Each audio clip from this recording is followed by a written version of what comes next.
सीधा सा सवाल साहब, ये जो SIR है ये बैकडोर NRC है क्या? लेकिन एक चीज आपसे शेयर करता हूं। देखिए, वंदे मातरम गाने के लिए कह दो तो वो एंटी मुस्लिम हो जाता है। वंदे मातरम। पाकिस्तान के खिलाफ अगर फिल्म बना दो तो वो इस्लामोफोबिया, वो भी एंटी मुस्लिम हो जाता है। एक फिल्म को लेकर चर्चा चल रही है।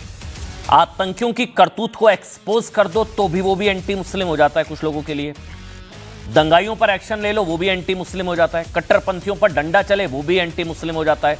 CAA, सिटीजनशिप अमेंडमेंट एक्ट, वो भी एंटी मुस्लिम है। उसमें तो कहा गया साहब नागरिकता चली जाएगी, किसी एक की गई तो बता दीजिए। C एंटी मुस्लिम, वक्फ कानून एंटी मुस्लिम, राम मंदिर एंटी मुस्लिम, सब एंटी मुस्लिम। और तो और साहब, आप घुसपैठियों को बाहर निकालना भी एंटी मुसलमान हो गया।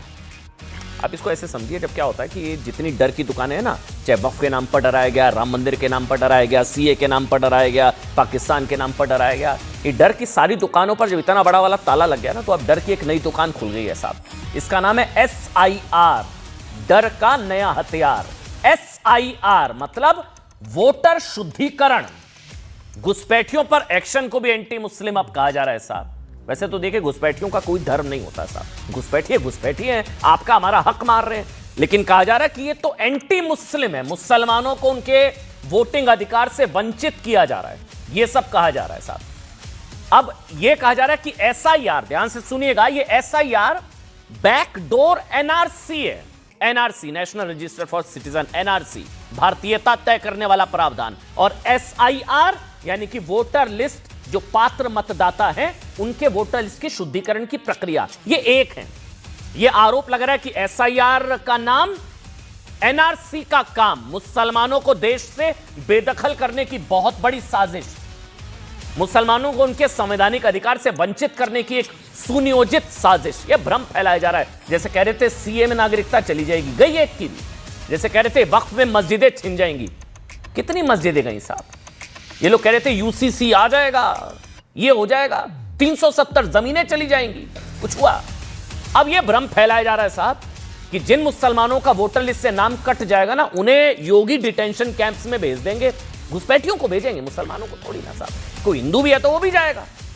डर की इसी दुकान की सेल्स एंड मार्केटिंग का कॉन्ट्रैक्ट हर बार की तरह इंडिया अलायंस को मिला है। अखिलेश यादव जी, उन्होंने क्या कहा है कि भारत में SIR की आड़ में NRC हो रहा है। NRC, असद ओवैसी संसद में SIR को बैकडोर NRC बता रहे हैं। उन्होंने तो यहां तक कहा है, जिस पर मुझे आपत्ति है, कि मजहब के नाम पर लोगों को उनके मताधिकार से वंचित किया जा रहा है। मजहब के आधार पर। आधार कार्ड का कोई रिलीजन होता है क्या?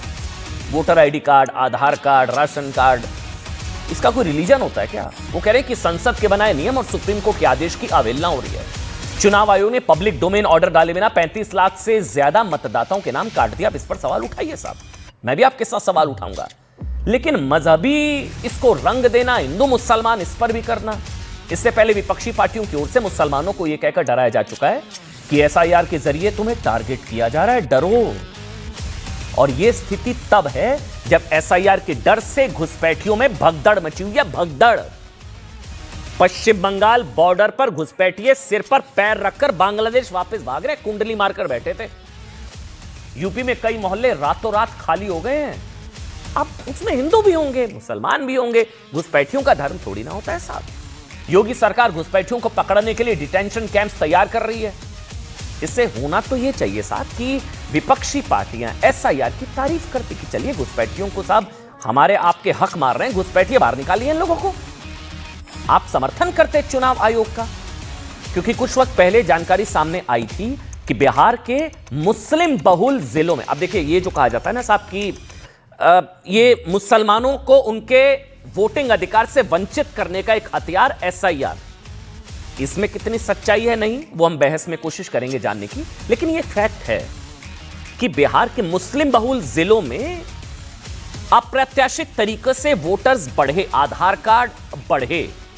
अच्छा, जैसे किशनगंज में मुस्लिम आबादी अगर आप देखेंगे, किशनगंज में मुस्लिम आबादी 68%, लेकिन आधार कार्ड 126%। अब क्या करें, छोड़ दें कि मजहबी डिस्काउंट दे देते हैं साहब कि इनको अगर निकालेंगे तो फिर कहेंगे देखिए मुसलमानों को पीड़ित किया जा रहा है। लेकिन यह फैक्ट है, 68, ये आई थी जानकारी सामने, पब्लिक डोमेन में है। किशनगंज में 68% मुस्लिम आबादी, आधार कार्ड 126%। कटिहार में दिखाइए एक बार, कटिहार देखिए 44% मुस्लिम आबादी, आधार 123। अरे मतलब 100, जैसे 100 लोग रहते हैं तो 100 लोगों के पास आधार हो, चलिए समझ में आता है, वो भी नहीं समझ में आता है, वो भी 94 एवरेज, लेकिन 100 का 100, यहां 123%। पूर्णिया में मुस्लिम आबादी दिखाइए, पूर्णिया 38% है। यहां जानकारी मिली थी बिहार में एसआईआर के दौरान आधार कार्ड 121%, छोड़ दें। अररिया में मुस्लिम आबादी दिखाइए 43%, आधार कितने 123%। इससे 3 साल पहले गृह मंत्रालय के सूत्रों से जानकारी आई थी, एक रिपोर्ट थी, यूपी, बिहार, असम, बंगाल, ये आंकड़े पढ़िएगा, बॉर्डर इलाकों में ना डेमोग्राफी चेंज हुई है, हो रही है डेमोग्राफी बॉर्डर एरियाज में, लेकिन विपक्ष में घुसपैठियों को लेकर जबरदस्त सन्नाटा है। खुद सुप्रीम कोर्ट एसआईआर को हरी झंडी दिखा चुका है, खुद सुप्रीम कोर्ट।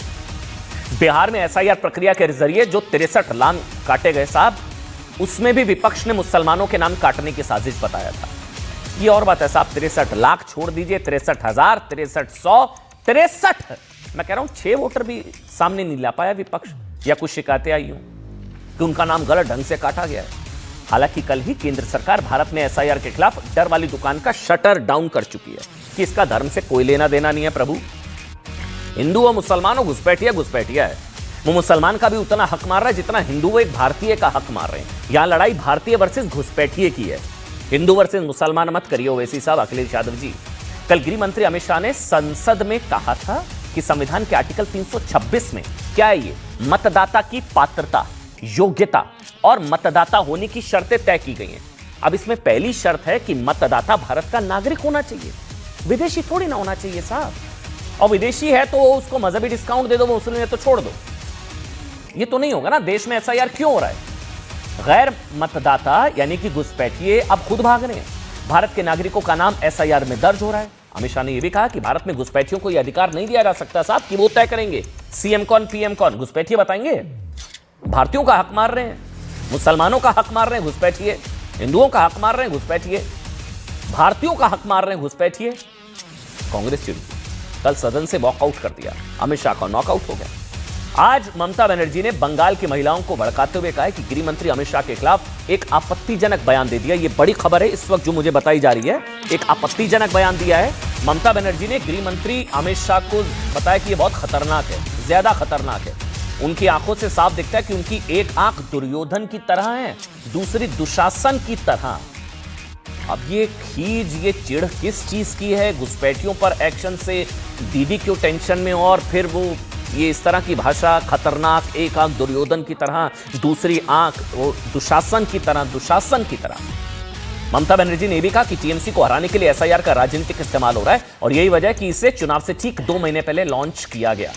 ममता ने बंगाल में महिलाओं को भड़काते हुए यह भी कहा कि अगर एसआईआर के जरिए नाम काटे गए तो उनके पास हथियार है ना, खाना बनाने में इस्तेमाल होने वाले औजार। अब ये क्या हो रहा है? बीजेपी ने कहा है कि दीदी इस बौखलाहट की वजह से असल में उनके वोट बैंक घुसपैठिए हैं जो एसआईआर के डर से रफू चक्कर हो चुके हैं, इसलिए दीदी हार के डर से बौखला गई।